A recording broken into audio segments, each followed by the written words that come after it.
Саламатсыңарбы балдар? Балдар, көгүлдүр экранынын алдында ыңгайлуу отуруп бүгүнкү сабакка көңүл бөлгүлө. Биздин бүгүнкү сабакта өтө турган темабыз төмөндөгү тема. Тамак аш гигиенасы жана тамак сиңирүү системасынын ооруларын алдын алуу. Бүгүнкү сабактын жүрүшүндө биз төмөндөгүлөргө көбүрөөк токтолобуз. Тамак аштын бышырылышынын жана ооз көңдөйдө майдаланышынын маанисин аныктайбыз. Андан сырткары тиш, ичеги ашказан ооруларынын алдын алуу гигиенасы менен таанышабыз. Тамак ашты кабыл алуудагы гигиеналык кандай эрежелерди колдонушубуз керек? Мына ушул боюнча кененирээк түшүнүк алабыз. Адамдын организминде биз тамакты кабыл алган кезде ошол алган азыгыбыз ферменттердин жардамы менен полимерлер мономерлерге чейин ажырайт деп биз мурунку сабакта токтолуп келгенбиз. Же болбосо белоктун амино кычкылдарына, углеводдордун глюкозага чейин, майдын май кислоталарына чейин ажырашы бул ферменттердин негизинде ишке ашырылат. Бирок ушул тамактар толук ажырап эриш үчүн албетте биз азыкты жакшы бышырып анан колдонушубуз керек. Мисалы үчүн азыктардын бардыгын тең эле биз бышырып жей бербейбиз. Мисалы үчүн чийке жей тургандагы азыктар бар. Буларга мисалы үчүн мөмө жемиштерди алып карасак болот. Мөмө жемиштерди бышырганда алардын курамындагы витаминдердин баары өтө жогорку температурада өзүнүн сапаттуулугун түшүрүп коет. Ошондуктан бул азыктарды биз бышырбай колдонушубуз керек экен. Ал эми өтө бышырып азыктануучу азыктарга булар эт азыктары, сүт азыктары, кээ бир жер жемиштер, мисалы үчүн картошка, кызылча, жана кышкы капуста, жана көптөгөн ушул жер жемиштердин кээ бирлерин биз жакшы бышырып азыктансак, анда организмибиздеги тамактын эриши жакшы жана ажырашы жакшы жүрөт экен. Деги эле ушул азыкты жакшы майдалоо бул башка тамак сиңирүү органдарынын ишин жакшыртуучу болуп саналат экен. Анда бул тамакты эң биринчи ооз көңдөйүндө майдалайбыз. Эгерде ооз көңдөйүндө тамакты жакшылап майдаласак, ошончолук ферменттер азыкты жакшы ажыратат. Себеп дегенде канчалык шашпай көпкө чайнап азыкты майдалоо ошону менен ооз көңдөйүнүн ичиндеги шилекей бездеринин жардамы менен алар нымдалып ээрип ашказанга майда ээрилген азыктар жеткирилет. Мына ушул ооз көңдөйүндөгү азыктар жакшы майдаланып шилекейде кээ бир азыктар ээрип ашказанга жетсе, ашказандагы тамак эритүүчү зилдин жардамы менен андан ары дагы азык ажырай баштайт. Демек, ооз көңдөйүндө тамакты жакшы майдалаш үчүн аны биз жакшылап чайнап, шашпай азыктанышыбыз керек экен.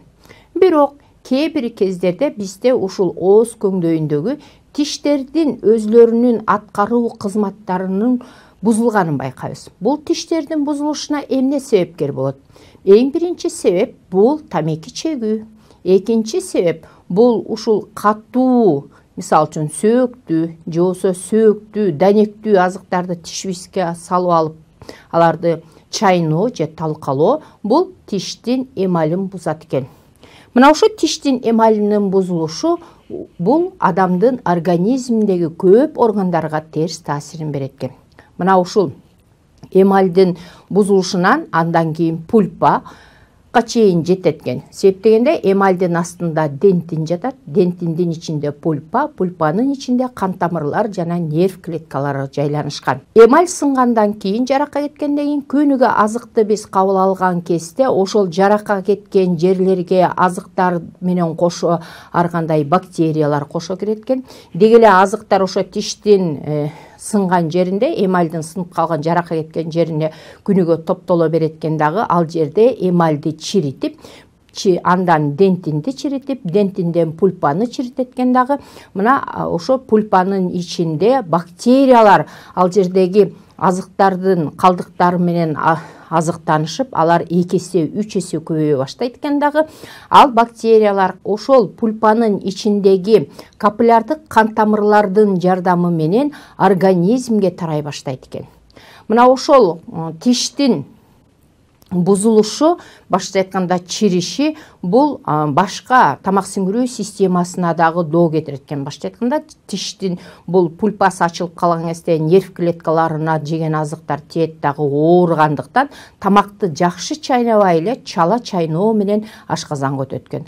Ал эми тиштин ичиндеги чириген азыктар бул бактерияларды көбөйтөт, бирок биз жакшы билебиз, бул кан тамырлардын ичинде силер көрүп аткандай антителалар же болбосо лимфоциттер бар. Ал лимфоциттер ушул кан тамырга келип кошулган бактерияларды өлтүрүп жок кылганга аракет кылышат, бирок ошентсе дагы тишти тазалатпоонун негизинде бул чирүү көбөйөт дагы адамдын организмдеги бүт органдарды жабырката баштайт. Ошол кан тамырлар, капиллярдык кан тамырлары менен тарап, демек сөөктү, булчуңду, жүрөктү, ашказанды, бөйрөктүн иштешин начарлатат экен. Ушул тиш аркылуу эле капиллярдык кан тамырлар менен бактериялар бүт бойдон органдарга эмне кыла баштайт экен, тарай баштайт экен дагы, ал органдардын иштөө кызматы бузула баштайт экен. Демек мына ушул тиштин эле эмалинин сынып калышы бул демек ар кандай оорулардын алып келүү себептери болуп саналат экен. Анда ушул биз азыкты колдонуп жаткан кезде тишти абдан таза кармаганга аракет кылышыбыз керек экен.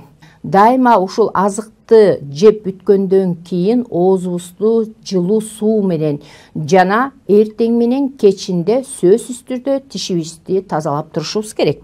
Тишти тазалоонун дагы өзүнүн эрежеси бар. Силер көрүп тургандай үстүңкү жана астыңкы жаакты биз 4 бөлүккө бөлүп алсак, биз ошол 4 бөлүктөгү тиштердин жайланышы боюнча тишти тазалоо эрежеси бар экен.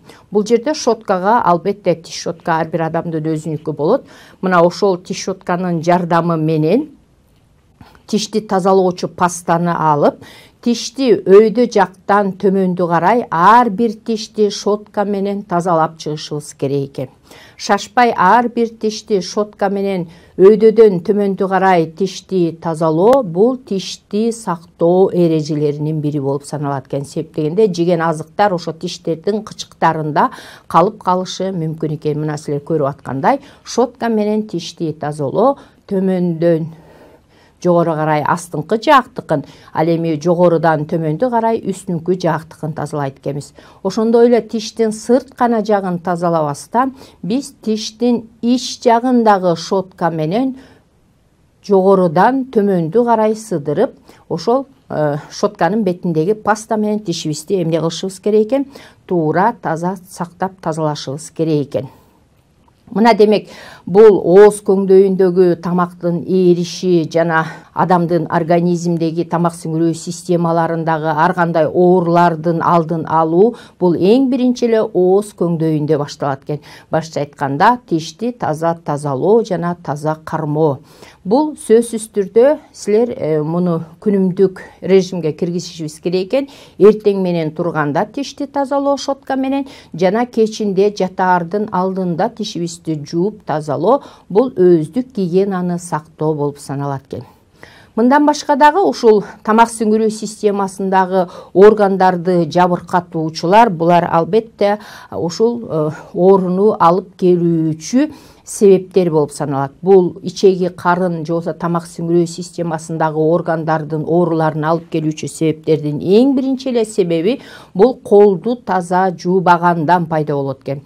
Мисалы үчүн бул жерде көбүнчө кичинекей балдарды аябай карашыбыз керек. Себеп дегенде алар кечке чейин эшикте, чаңда, топуракта ойноп келип, ошол кир колдору менен азыкты пайдалануу менен өзү ичеги карын ооруларындагы пайда болуучу курттар аскариданы жугузуп алышат экен. Демек бул аскариданын жугушунун эң биринчи эле себеби өздүк гигиенаны сактабагандык болуп саналат. Бул кичинекей эле балдарда эмес, чоң кишилерге да жугушу мүмкүн экен. Эгерде ушул аскарида бар болуп калса, кичинекей балдарды көбүнчө заңынан анализ тапшыруу менен көрүшөт. Бул аскарида жуккан адамда арыктай баштайт биринчиден, экинчиден тойбогондой болуп тамак жегендей боло берет, жегиси келип жей берет. Ошондой эле бул түндө уктап жаткан кезде тишин кычыратып чайнай баштайт. Мына ушулдагы ушу ичеги карын же болбосо аскариданын пайда болушу ичеги карында пайда болушунун биринчи себептери болуп саналат экен. Мындан башка дагы ушул ичеги карын ооруларынын пайда болушунун себептери бул малдын этин жана сүтүн чала бышырып азыктануудан да пайда болот экен. Мына ошол чала бышырып жегенден тасма курттар жугат экен. Мындан башка дагы таза кайнатылбаган суу ичкенден ар кандай бактериялык оорулар адамдын ичеги карындарында пайда боло баштайт экен.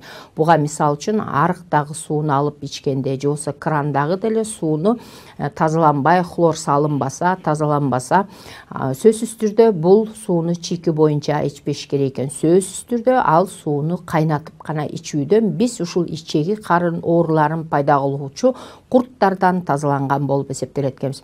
Албетте кээ бир бактериялар бар, булар ушу эң жогорку температурада дагы өлбөй турган ичеги карын ооруларын пайда кылуучу бактериялар да бар. Буларда сөзсүз түрдө дарыгерлерге гана барып кайрылып, алардын көрсөткөн көрсөтмөсү боюнча үзгүлтүксүз дарылануудан бул аскарида, тасма курттар жана киши нематоддору өлүп жок болот экен. Мындан башка дагы бул жаныбарлардан жугуучу курттар, бул чүчөк курттар болуп саналат. Бул көбүнчө иттен, мышыктан жугат. Ошо балдар ит менен мышык менен ойногондон кийин сөзсүз түрдө колдорун таза сабындап жууганда бул оорунун алдын алган болуп саналат экен.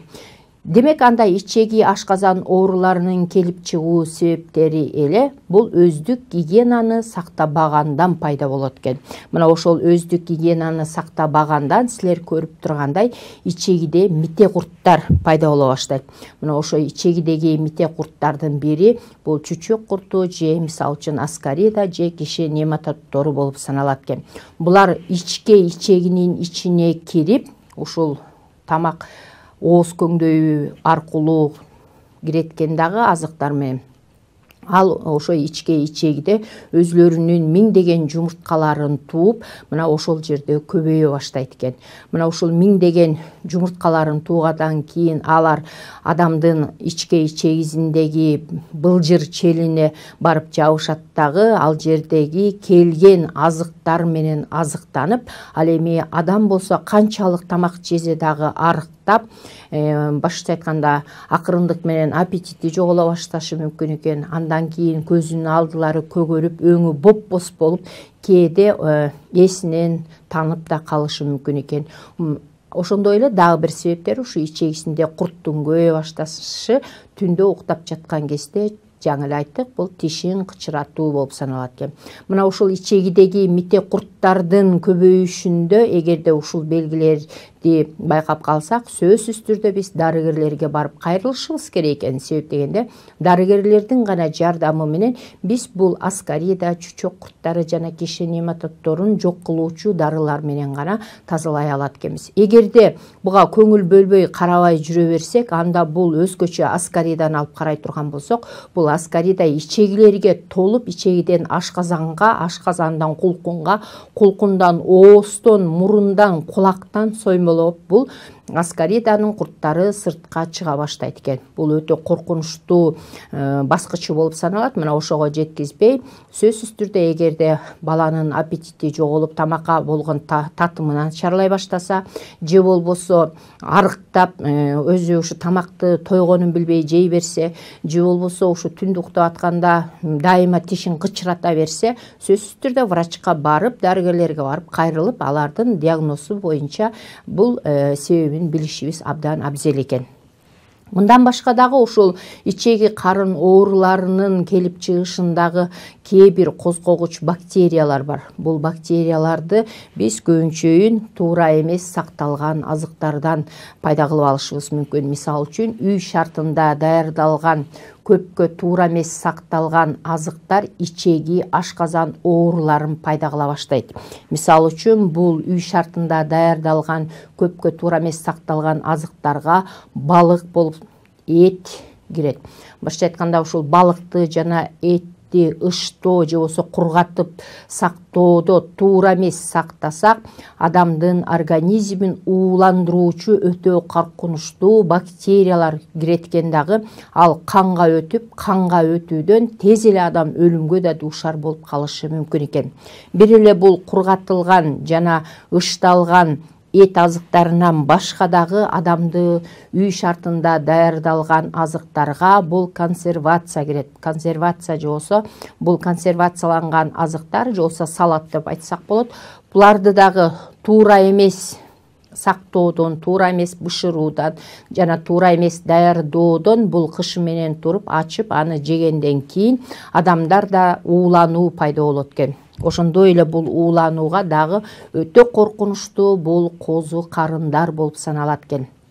Эгерде ушул үй шартында даярдалган туура эмес сакталган азыктарга адамдар ууланып калса, эң биринчи белгилери кандай белгилер болуп саналат? Мына ошол тамакты жегенден кийин эле ууланган болсо, же болсо биз отравление деп коебуз, мына ушул уулануудан эң биринчи ал адамдын ичи ооруй баштайт, андан кийин жүрөгү айланып кускусу келип куса баштайт, андан сырткары ичи өтө баштайт. Акырындык менен эгерде дагы буга биринчи жардам көрсөтүлбөсө, бул адам эстен да танып калат. Демек бул үй шартында даярдалган азыктар же консервацияланган азыктардын негизинде ууланган адамга биринчи жардам көрсөтүү бул албетте дарыгерлерди чакыруу биринчиден, экинчиден ошол замат ал ууланган адамга жылуу сууга кичине марганцовкадан салып аралаштырып өтө эмес мала эритмесин ушул 3 литрге чейин ичирип жылуу сууну анан кустуруу, башка айтканда ашказандагы ууланган азыктарды кустуруу аркылуу сыртка чыгаруу, бул ошол адамдын уулангандагы уу бактерияларды канга өтүп кетүүдөн сактоо болуп саналат. Демек, сөзсүз түрдө бул биринчи жардам көрсөткөндү бардыгыбыз тең билишибиз керек. Эгерде үй шартында бул консервацияланган, ышталган азыктарды туура эмес колдонсок же пайдалансак, бул өтө коркунучтуу алып келет экен. Мына балдар, биз бүгүн силер менен ушул тамак сиңирүү системасындагы ооз көңдөйүндөгү азыктардын майдаланышы жана ошол ооз көңдөйүндөгү тишти кантип сактоо керек жана ал тиш бузулса кандай оорулар пайда болушу мүмкүн, кайсыл органдарга доо кете тургандыгы боюнча тааныштык. Андан сырткары ушул тамак сиңирүү системасына да пайда болуучу оорулардын себептери кандай себептин негизинде пайда болот? Башкача айтканда биз токтолдук. Ушул көбүнчөйүн ушул мите курттар же болсо паразиттер деп коебуз. Мына ушулар аркылуу дагы оорулар пайда боло баштайт экен. Мындан башка дагы көптөгөн оорулар бар. Мисалы үчүн холера деген оору бар, же болсо муну биз калтыратма деп коебуз. Же болбосо брюшной тиф же ичкелте деп койсок болот. Же болбосо ичөткөк, дизентерия. Мына ушулардын бардыгы тең ушул тамак сиңирүү системасындагы оорулар болуп саналат. Үй жаныбарларын мышык күчүк менен ойногондо сөзсүз колду таза жуушубуз керек экен. Ошондой эле арыктагы агып аткан тазаланбаган сууларды ичпешибиз керек экен. Ошондой эле этти, малдын этин же болбосо сүтүн пайдаланганда сөзсүз түрдө биз аларды жакшы кайнатышыбыз керек экен. Мына ошондо гана биз ушул тамак сиңирүү системасындагы оорулардын алдын алган болот экенбиз. Мына балдар, биз бүгүнкү өтүлгөн тема боюнча мен силерге кайталоо же болсо жыйынтыктоо иретинде төмөндөгүдөй суроо дайындадым. Бул суроону окуп жооп берип көргөнгө аракет кылып көргүлө. Анда мен силерге бере турган суроом төмөндөгүчө. Ичеги карын ооруларын козгоочу бактериялар кайсылар? Туберкулез киреби, тырышма же холера киреби, ичкелте же брюшной тиф киреби, же менингококк киреби? Алдында эки вариант турат. Эки варианттын кайсы варианты бул суроого туура жооп берүүчү вариант болуп эсептелет? Демек, ичеги карын ооруларын козгоочу бактериялар кайсылар? Туберкулез, тырышма, ичкелте, менингококк. Демек, бул суроонун үстүндө бардыгыңар ойлонуп жатат болушуңар керек. Бул суроонун туура жообун мен силерге көрсөтүп коеюн. Бул суроонун туура жообу экинчи вариант, же болбосо тырышма, холера жана ичкелте, брюшной тиф Мына балдар, биз бүгүн силер менен ушул ичеги карын оорулар гигиеналык эрежелери жана алардын алдын алуу боюнча түшүнүк алдык. Албетте баардыгыңар бул боюнча дагы үйдөн кайталоо жүргүзүп окуп чыгат болушуңар керек. Ал эми мен ушуну менен бүгүнкү сабагымды аяктайын. Кийинки сабакта жолугушканга чейин саламатта калгыла.